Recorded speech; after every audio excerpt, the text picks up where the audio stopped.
core problem here is not climate change. Climate change is a symptom of our economic system.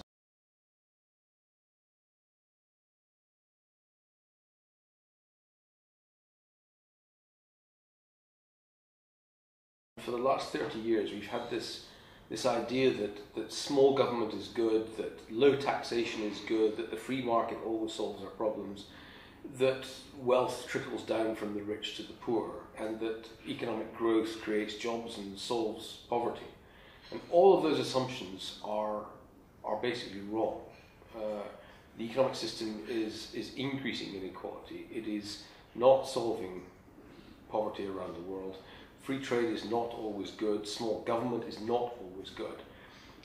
And we need to rethink a lot of these basic rules that we live with, because this economic system is destroying the planet and will have horrible consequences for humanity unless we change it.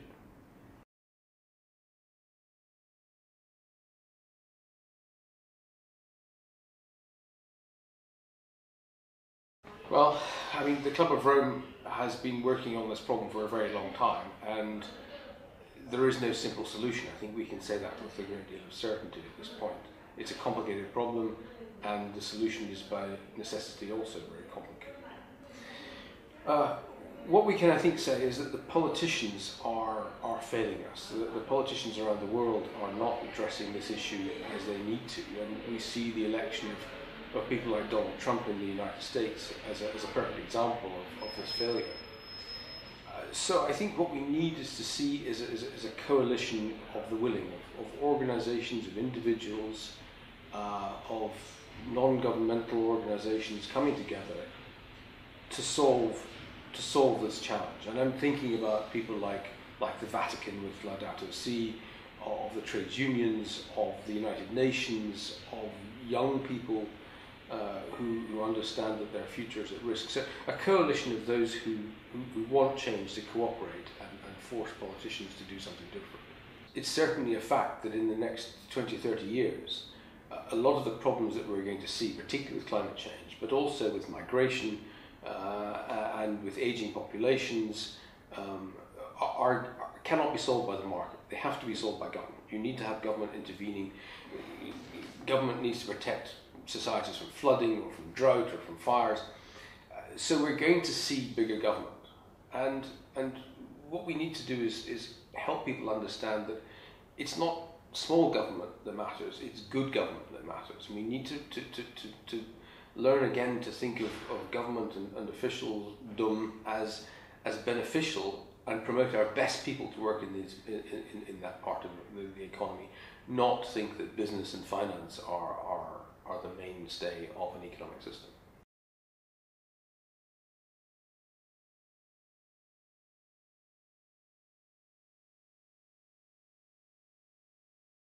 What the Club of Rome was very good at the very beginning was bringing world leaders together. Bruno Kreisky was one of them. And I think that's where we should be aiming for again, of trying to bring together some of these parties, like the Vatican, with some politicians and people from the UN. We have just over 100 members, but as at the beginning, I mean, the members all, I think, tend to agree on the problem. They all understand the problem in a long-term, holistic way. We all agree on the scale of the problem and the urgency of the problem. Where we all differ is on the solutions. And the Club of Rome is not an organisation that is going to come up with one particular way forward. But I think what we do is we share information, we share ideas, and we disseminate our message to a bigger audience. So I think we're more a catalyst than a process of finding a solution. We're working right now, actually in Scotland, on bringing together something which is called the WE7 rather than G7, the Wellbeing Economy 7.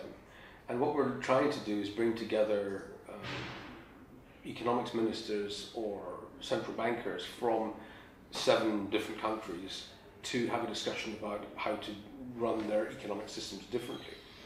I think we're at the beginning of a process here, and there's no easy way forward of this, but I think it is something that the Club of Rome could do. We have that drawing power still, but we need to put more effort into